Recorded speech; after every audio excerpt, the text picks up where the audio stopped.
Hello, YouTube. I just wanted to take a minute to talk about my thoughts about the Micah Parsons trade to the Green Bay Packers. So first off, this is something you never see. You never see it in their prime defensive player or offensive player traded right before the season. It's very unheard of. It's only happened a few times in NFL history.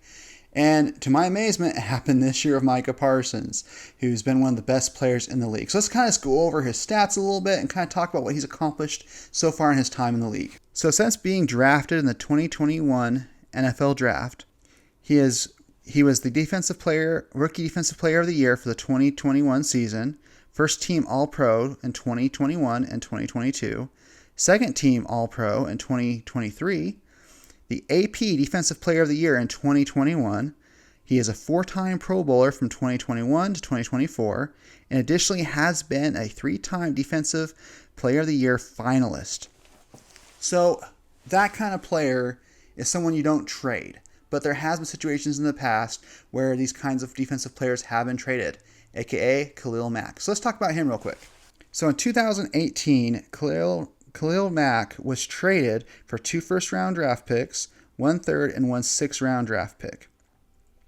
It was, at the time, one of the biggest trades for an active Defensive Player of the Year, and he signed a 6-year, $141 million extension with the Chicago Bears. And at the time, it was the highest paid defensive player in the history of the NFL.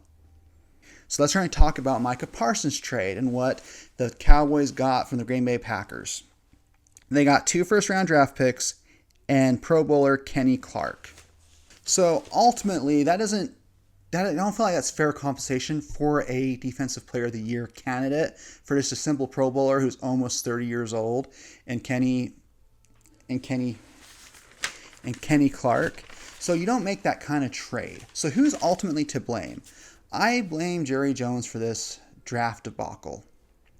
Mainly because him being the owner / GM, you don't let a player go who disrupts the offense every single time he can.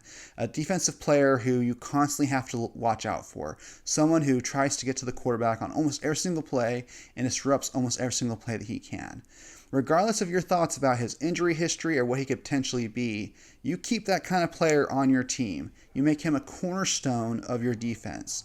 You don't trade them for just anybody. So ultimately, I feel like Jerry Jones, he did state that him and Micah Parsons did originally have an agreement on a contract extension, making him the highest paid non-quarterback in the NFL, but that doesn't matter because it was a handshake, whatever. The Micah Parsons agent turned it down.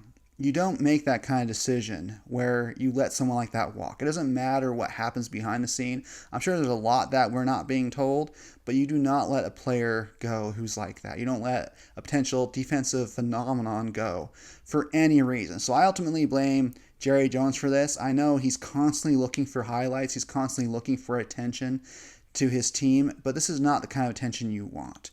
Ultimately, I feel like he has failed his team with this trade. He's actually hurt his team, and Micah Parsons is in a better position in the NFC, may I add. The Green Bay Packers are in the NFC to potentially make a playoff run and a Super Bowl run with the Green Bay Packers. So ultimately, I blame Jerry Jones for this issue, and hopefully in the future, he learns from his mistakes and doesn't make these kind of decisions moving forward.